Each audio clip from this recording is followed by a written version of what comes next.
السلام علیکم ورحمۃ اللہ وبرکاتہ۔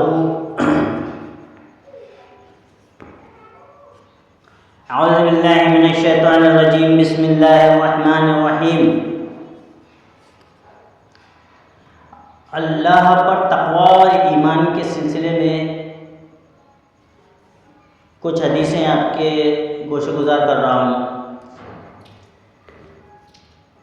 متفق علیہ کی حدیث ہے کہ عن ابی بکر صدیق رضی اللہ عنہ قال نظرت الى اقدام المشرکین ونحن فی الغار وهم على رؤوسنا فقلت یا رسول اللہ لو ان احدهم نظر تحت قدميه لابصرنا فقال ما ظنك یا ابو بکر باثنين الله ثالثهما،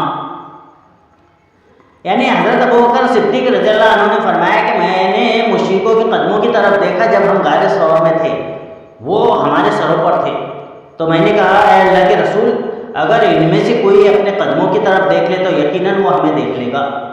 تو آپ صلی اللہ علیہ وسلم نے فرمایا کہ اے ابو بکر، ان دو کی بابت تمہارے کیا گمان ہے کہ جن کا تیسرا اللہ ہو؟ ہم دو ہی نہیں بلکہ تیسرا ہمارے ساتھ اللہ ہے، اور جن کے ساتھ اللہ ہو ان کا کوئی کیا بگاڑ سکتا ہے۔ دوسری حدیث ہے کہ عن ام المؤمنین ام سلمہ ان النبی صلی اللہ علیہ وسلم کان اذا خرج من بیتہ قال بسم اللہ توکلت علی اللہ اللہم انی اعوذ بک ان اضل او اضل او اذل او اذل او اظلم او اظلم او اجہل او یجہل علی۔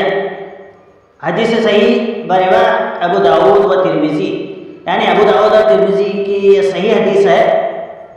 یعنی حضرت ام المؤمنین ام سلمہ رضی اللہ عنہ سے روایت ہے کہ ان کا نام ہند بنت ابو امیہ حذیفہ مخزومیہ ہے، یعنی ام سلمہ کا نام ہند بنت ابو امیہ ہے،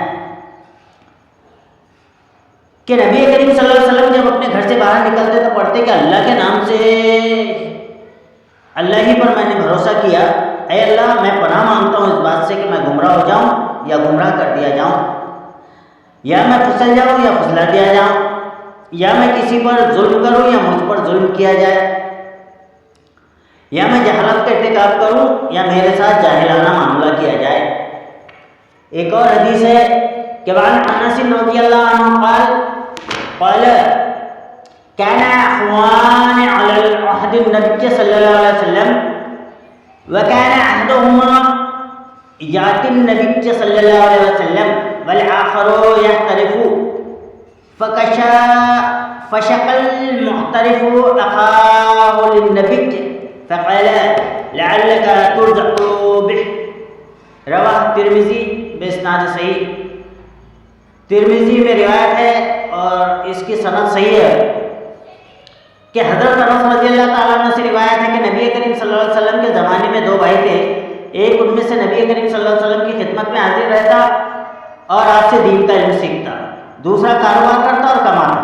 کاروباری بھائی نے اپنے بھائی کی شکایت نبی کریم صلی اللہ علیہ وسلم سے کی کہ وہ کاروبار نہیں کرتا۔ آپ نے فرمایا تمہیں کیا معلوم، شاید تمہیں روزی اسی کی وجہ سے ملتی ہو۔